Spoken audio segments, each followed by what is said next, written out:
देश में एक बार फिर से कोरोना वायरस ने दस्तक दे दी है। देश के कई राज्यों में कोरोना के मामले तेजी से बढ़ते देखे जा रहे हैं। दिल्ली, उत्तर प्रदेश के नोएडा, महाराष्ट्र, हरियाणा, उत्तराखंड, कर्नाटक के बेंगलुरु, गुजरात और मध्य प्रदेश समेत कई राज्यों में कोरोना के बढ़ते मामलों ने सरकारों की चिंता बढ़ा दी है। पिछले कुछ सालों में जिस कोरोना वायरस को लोग भुला बैठे थे, उसकी वापसी हो गई है। ऐसे में अगर आप भी मास्क, सैनिटाइजर, क्वारंटीन, डिस्टेंसिंग जैसे शब्दों को भूल गए थे, तो इन्हें फिर से याद कर लीजिए, क्योंकि हो सकता है कि बहुत जल्द आपको इन शब्दों के इस्तेमाल की जरूरत पड़ने लगे।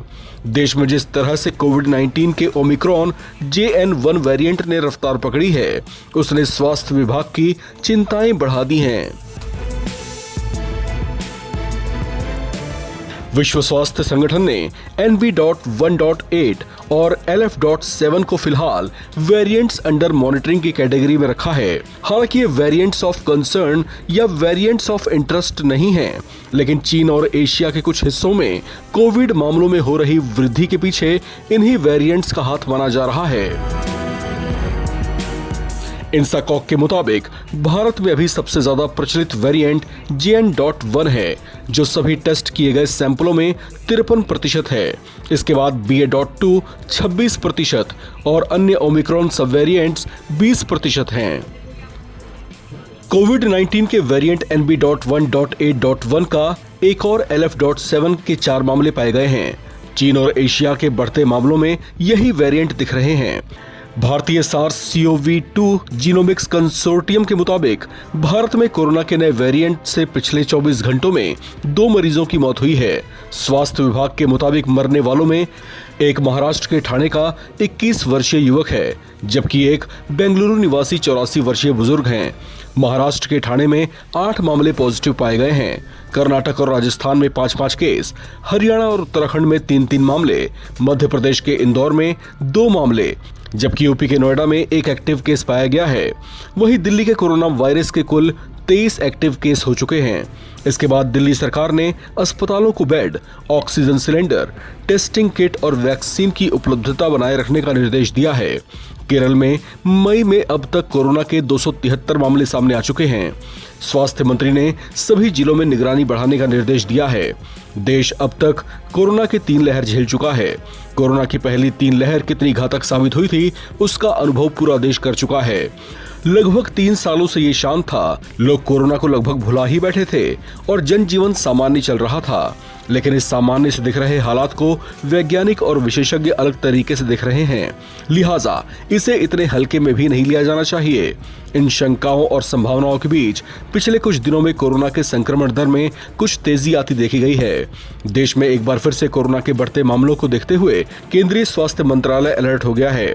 इसे लेकर केंद्रीय स्वास्थ्य सचिव ने एक समीक्षा बैठक भी की और बैठक में स्वास्थ्य अनुसंधान विभाग, Indian council of medical research, director general health services और national centre for disease control के अधिकारी शामिल हुए।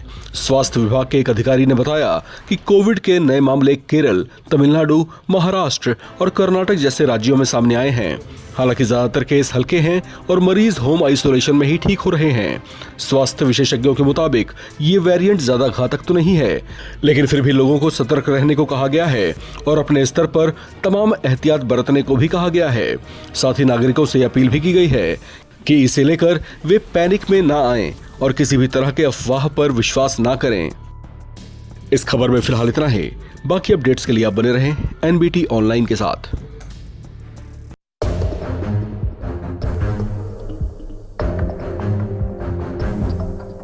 कोरोना का संक्रमण देश में एक बार फिर से फैलना शुरू हो गया है।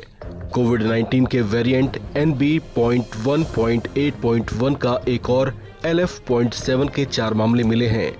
चीन और एशिया के बढ़ते मामलों में यही वेरिएंट दिख रहा है। भारतीय SARS-CoV-2 जीनोमिक्स कंसोर्टियम के मुताबिक भारत में कोरोना के नए वेरिएंट से पिछले 24 घंटे में 2 मरीजों की मौत हो गई है। स्वास्थ्य विभाग के मुताबिक मरने वालों में एक महाराष्ट्र के ठाणे का 21 वर्षीय युवक है, जबकि एक बेंगलुरु निवासी 84 वर्षीय बुजुर्ग हैं। देश में कुछ एक्टिव कोरोना के मामले बढ़कर 363 तक पहुंच चुके हैं। इनमें सबसे ज्यादा 8 मामले ठाणे से, कर्नाटक और राजस्थान में 5-5 केस, हरियाणा और उत्तराखंड में 3-3 मामले, मध्य प्रदेश के इंदौर में 2 मामले, जबकि यूपी के नोएडा में 1 एक्टिव केस पाया गया है। वहीं दिल्ली में कोरोना वायरस के कुल 23 एक्टिव मामले हो चुके हैं। इसके बाद दिल्ली सरकार ने अस्पतालों को bed, oxygen cylinder, testing kit और वैक्सीन की उपलब्धता बनाए रखने का निर्देश दिया है। केरल में मई में अब तक कोरोना के 273 मामले सामने आ चुके हैं। स्वास्थ्य मंत्री ने सभी जिलों में निगरानी बढ़ाने का निर्देश दिया है। देश अब तक कोरोना की 3 लहर झेल चुका है। कोरोना की पहली 3 लहरें कितनी घातक साबित हुई थीं, उसका अनुभव पूरा देश कर चुका है। लगभग 3 सालों तक ये शांत था। लोग कोरोना को लगभग भुला ही चुके थे और जनजीवन सामान्य चल रहा था। लेकिन इस सामान्य से दिख रहे हालात को वैज्ञानिक और विशेषज्ञ अलग ढंग से देख रहे हैं। लिहाजा इसे इतने हल्के में नहीं लिया जाना चाहिए। इन शंकाओं और संभावनाओं के बीच पिछले कुछ दिनों में कोरोना के संक्रमण दर में कुछ तेजी आती देखी गई है। देश में एक बार फिर से कोरोना के बढ़ते मामलों को देखते हुए केंद्रीय स्वास्थ्य मंत्रालय अलर्ट हो गया है। इसे लेकर केंद्रीय स्वास्थ्य मंत्री ने एक समीक्षा बैठक भी की है। इस बैठक में स्वास्थ्य अनुसंधान विभाग, Indian council of medical research, director general health services और national centre for disease control के अधिकारी शामिल हुए। स्वास्थ्य विभाग के एक अधिकारी ने बताया कि कोविड के नए मामले केरल, तमिलनाडु, महाराष्ट्र और कर्नाटक जैसे राज्यों में सामने आए हैं। हालांकि ज्यादातर केस हल्के हैं और मरीज होम आइसोलेशन में ठीक हो रहे हैं। दक्षिण एशिया में कोविड के मामलों में उछाल ओमिक्रॉन JN.1 वेरिएंट की वजह से आया है। मेडिकल एक्सपर्ट्स का कहना है कि ये वेरिएंट इस समय दुनिया भर में काफी सक्रिय है, लेकिन वर्ल्ड हेल्थ ऑर्गेनाइजेशन ने इसे चिंताजनक वेरिएंट घोषित नहीं किया है। मौजूदा कोविड मरीजों में आमतौर पर हल्के लक्षण आ रहे हैं। संक्रमित व्यक्ति 4 दिन में ठीक हो जाता है। इसके सामान्य लक्षण बुखार, नाक बहना, गले में खराश, सिर दर्द, थकान और थकावट है।